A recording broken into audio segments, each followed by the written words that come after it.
மலையாளத்தில் இருந்து ரீமேக் செய்யப்பட்ட தமிழ் திரைப்படங்களை பற்றி விவாதிக்கும் ANY-இன் வீடியோவிற்கு வரவேற்கிறோம். விசித்திரன் மலையாள நடிகர் ஜோஜு ஜோசப் நடிப்பில் வந்த ஜோசப் மூவியோட ரீமேக் தான். வியட்நாம் காலனி இது மலையாள நடிகர் மோகன்லால் நடிப்பில் வந்த வியட்நாம் காலனியோட ரீமேக் தான். வெள்ளை ரோஜா இது மம்முட்டி நடிப்பில் வந்த மலையாள மூவி போஸ்ட் மார்ட்டத்தோட ரீமேக் தான்.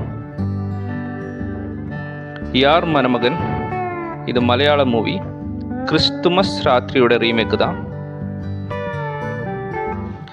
யானை முகத்தால் இது மலையாள மூவி சிஜு ஜோசப்போட இன்னும் முதலோட ரீமேக் தான். அழகேசன் இது மலையாள மூவி கலாபமணியோட கருமாடி குட்டன் படத்தோட ரீமேக் தான். ஆனால் என்னன்னா இந்த படமே 16 வயதிலுடைய கோப்பி தான்.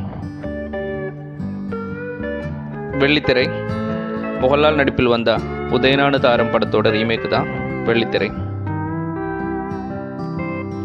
பந்தம் இது மது மம்முட்டி நடிப்பில் வந்த சக்கரையுமா படத்தோட ரீமேக் தான். ஃப்ரெண்ட்ஷிப் மலையாள மூவி கியூனோட ரீமேக் தான் ஃப்ரெண்ட்ஷிப். குலவிளக்கு மலையாளத்தில் வந்த அத்தியாபிகா மூவியோட ரீமேக் தான் குலவிளக்கு. குசேலன் மலையாளத்தில் ஸ்ரீனிவாசன் நடிப்பில் மம்முட்டி கேமியோ பண்ண படம் தான் கதை பறையும்போல் அதோட ரீமேக் தான் குசேலன்.